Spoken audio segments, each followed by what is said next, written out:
From the Kennan Institute in Washington, D.C., welcome to Kennan X, a podcast on our never-ending quest to understand Russia, Ukraine, and the surrounding region. I'm your host, Jill Dougherty. Well, good morning. Do I call you, let's see, Jonatan Vseviov? Do I call you Mr. Ambassador? Do I call you Secretary General? Do I call you Chancellor of Estonia's Ministry of Foreign Affairs? You have a lot of titles. Well, I have a few. You can call me Jonathan. That's perfectly okay. And it's quite late afternoon here, so good afternoon. Oh, same to you. It was actually a real pleasure to see you at the Lennart Meri Security Conference, which is where I think it was the second time that I saw you. I saw you in Washington when you were the ambassador a while ago, and now at Lennart Meri, which I try to get to every year. And it was a very interesting, for me, really interesting conference because, of course, the focus was on Ukraine. And going back a little bit into that time, let's say a year ago, even more, when the invasion took place, and you were saying essentially it wasn't a surprise. And I know the Americans were saying the same thing because they released that intelligence that Russians were going to invade. But you had the deeper emotion when you said that. It was not a surprise. So can you tell me about that? Sure. As I've said before, when we went to sleep on February 23rd of that year, we all knew that we would be waking up not because of an alarm clock, but because of a phone call from our situation center. That's how certain we were. It was to a large extent because of the intelligence that was by then publicly disseminated, obviously privately between governments that it happened before, but also because of the years-long focus we've had on Russia, its foreign and security policy, and the consistency and coherence with which the Putin government has pursued foreign policy goals.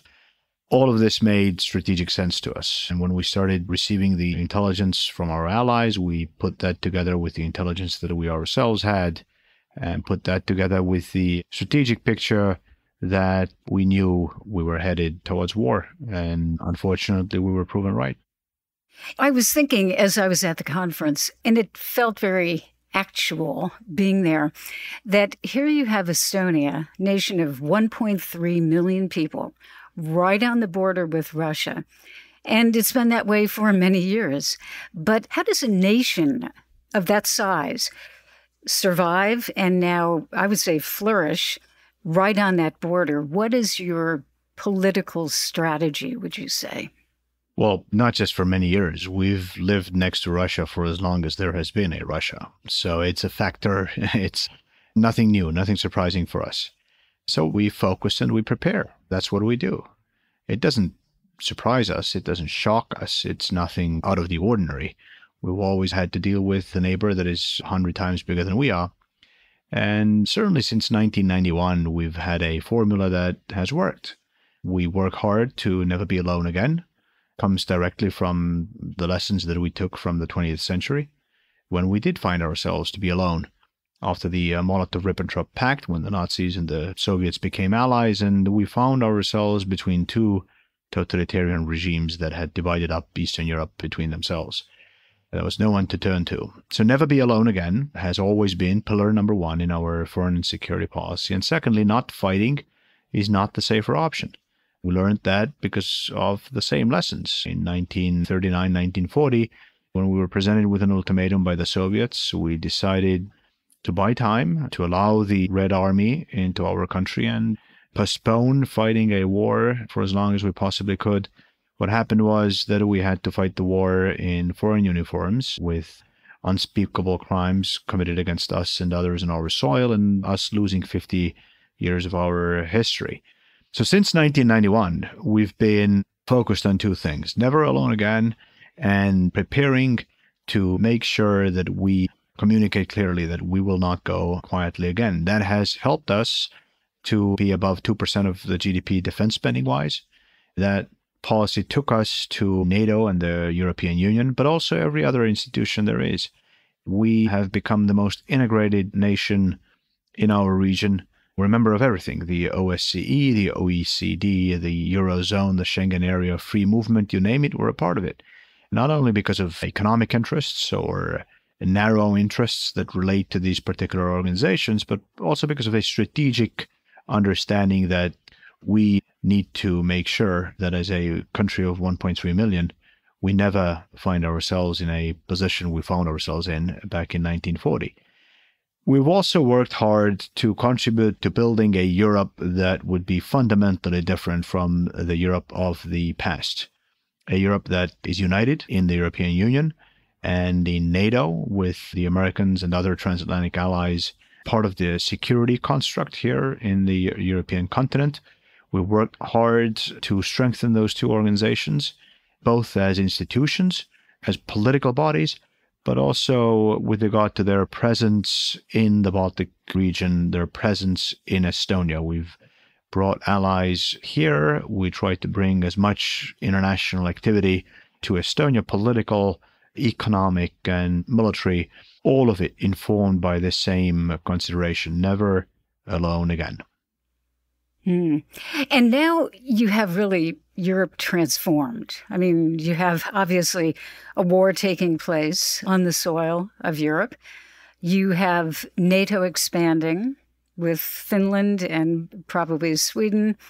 You have Germany changed. Almost every nation really has been changed by this. So how do you assess, and I know this is a broad question, but if you're to look at the map right now, what is this change that we're seeing? It obviously looks like it will be for a very long time, but how do you describe that? Well, pivotal events lead to significant international change. And the aggression that Russia unleashed on February 24th of last year put us all into a position where, we know that everything will change. We're already seeing the changes. You mentioned some of them. Finland's NATO membership and hopefully Sweden's NATO membership is one hugely positive development from our perspective, from NATO's perspective, but also from the perspective of stability and security in Europe. The European Union has changed.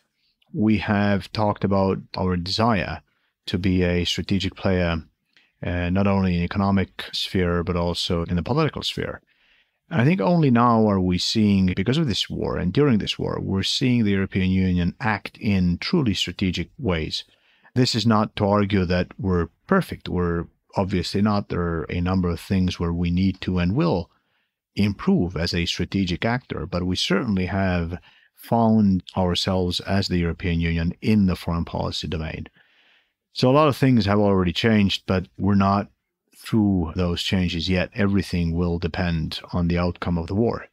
And not only will then Ukraine change, and Ukraine is a major country in Europe, not only will Russia change, depending on how this war ends, the European Union and NATO will change, and the most basic of norms upon which we've built the security system in Europe, they too will change.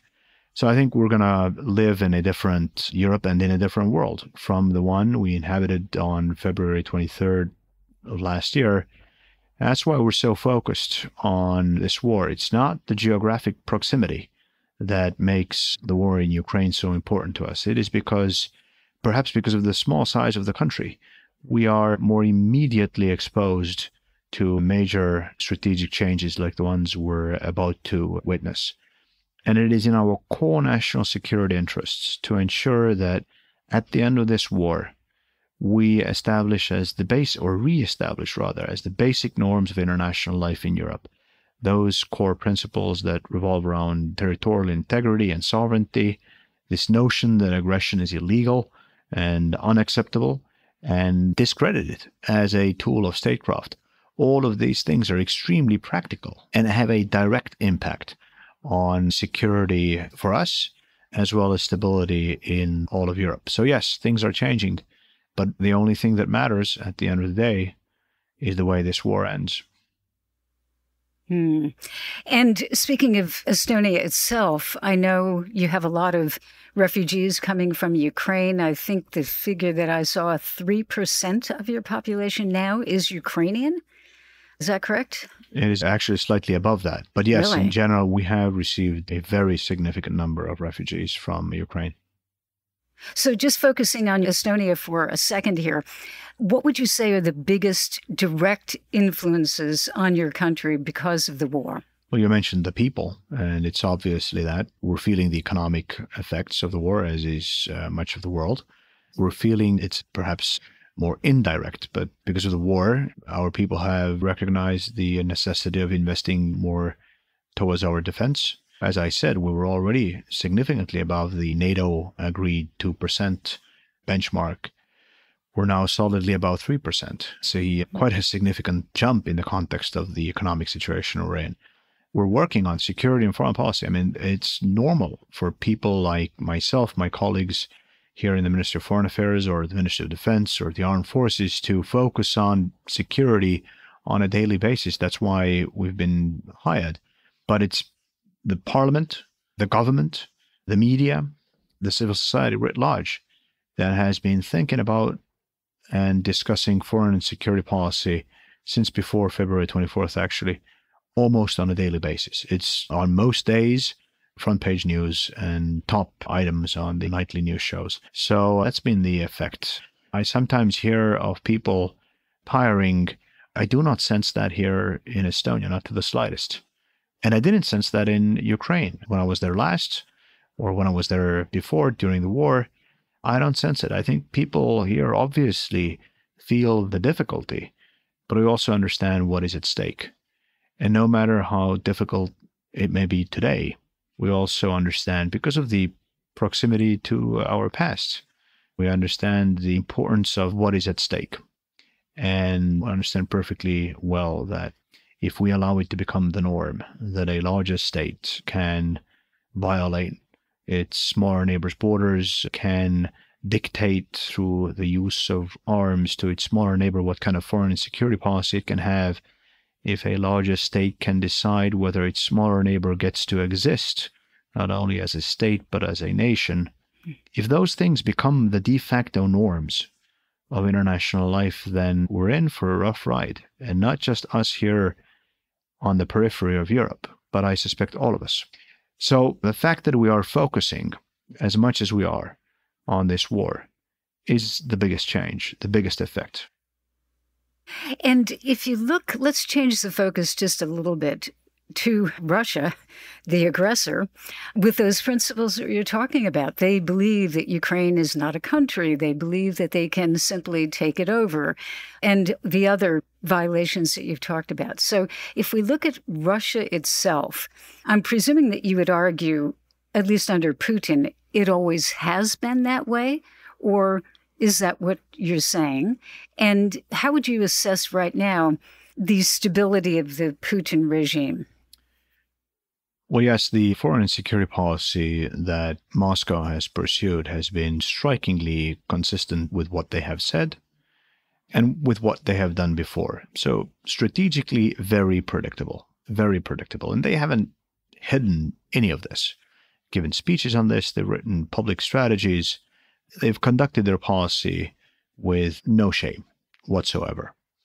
And yet, until February 24th of last year, some masks still remained. It was still possible for people to argue in Western think tanks or in the press that perhaps what we're seeing is a combination or a series of misunderstandings, tactical disagreements somewhere far, far away. On February 24th, the masks fell. It became strikingly clear that the Russian government is indeed willing to conduct large-scale military aggression in the interest of pursuing these goals that they've always had, establishing a zone of privileged interests on its borders, destroying the European security order as we know it, and subjugating Ukraine to Moscow. What they've attempted to do until now, they've failed to achieve. The expectation was that Kiev would collapse after a few days of fighting. That didn't happen. The expectation was that the West would be unable to unite, and if able to unite, then unable to act in any meaningful way. We've proven them wrong. But it's too early for us to rest on the laurels. The war is still ongoing, and we have to stay focused on convincing the Russian leadership that what they have started, they have no chance of successfully ending from their perspective, convincing them that the cost of stopping this is lower than the cost of continuing aggression. It's difficult to assess what exactly takes place within an increasingly authoritarian government's structures. We do assume or assess, though, that tension inside Russia is rising. And hopefully, we manage to convince them that for their own sake, they need to end this and pull out of Ukraine. Hopefully, we're able to convince them rather sooner than later. And for that, we need to stay the course. We need absolute unity, and we need absolute clarity in the messages that we send. And here, by the way, I should also point out, it's not just the words that we use that matter. It's also the action, the activities that we undertake. And in this regard, I'm very happy that recent decisions from key Western countries have communicated that we're in this for as long as it takes. The European Union's decision, for instance, to assist Ukraine with ammunition was noteworthy because of the amount of ammunition that we will provide, but also noteworthy in terms of the timing. We've promised to allocate the assistance over a period of 12 months, communicating that we are not changing course next week, next month, in 2 months' time. We're in this to win this. So going forward then, I mean, if we have this really radically changed situation, I presume, obviously, Estonia doesn't change its policy, but what would be your recommendation to your allies and other countries, even in the global south? How should they look at Russia now? What is Russia? There used to be containment in the Cold War. Now there is this really, I think you'd have to say, enmity, and certainly on the Russian part too. Russia looks at NATO as an enemy, looks at the United States as a country that wants to invade Russia, etc. So how does the world now look at Russia and evaluate going forward how it deals with that country? I think our primary goal should be to get Russia back into Russia. I think that's an ambitious goal in of itself. I wouldn't go a step further before we achieve that goal. And once we achieve that goal, then a lot will depend on what Russia itself wants out of its relationship with us, with Europe, with the transatlantic community, with the international community in general. If they want a constructive relationship with us, and it's not at all certain that they do, but if they do, then we need to recognize that trust has been lost in fundamental ways. And for any kind of a constructive relationship, we need to start reestablishing trust. The Russians need to start reestablishing trust. That will take a long time. That will have to come in small, gradual steps. It will have to include accountability for the crimes committed, the war crimes that are systematically being committed in Ukraine right now, but also the crime of aggression. It will have to include assistance in rebuilding what has been destroyed in Ukraine, and then very slow, gradual steps. But that all depends on whether Moscow wants to have a constructive relationship with us or not. If I could advise Russia, then I would advise them to want that sort of a relationship, because we have now proven beyond any doubt that we in Europe can survive perfectly well without having a relationship with Russia. I'm not sure the same is true vice versa. There was a lot of talk in the past on how dependent we were on Russia with regard to, for instance, energy resources. Well, we survived this winter. We're going to survive every winter to come. I'm not sure Russia can say the same for itself. But yes, small steps. But goal number one, and a precondition for everything else, is to get Russia back into Russia. Well said. Thank you very much. This was a very interesting conversation. Jonatan Vseviov, the Secretary General of the Ministry of Foreign Affairs of Estonia. And I appreciate the depth of what you said. I mean, again, I come back from Estonia. We went out to the military base where they had the NATO forces practicing for what is now quite a major military exercise. And I was really, I guess it was very, to use a Russian word, aktualna. It was very actual and real for me to see that and understand some of the stakes. So thank you very much for talking with us. I really appreciate it. Thank you. And let me just say that for all those interested in European security, come to Estonia. see it for yourself. We actually do exist. We actually do take security seriously, and we actually do live right next to Russia. And you get a totally different perspective when looking at the world from the location that we call home. That is true.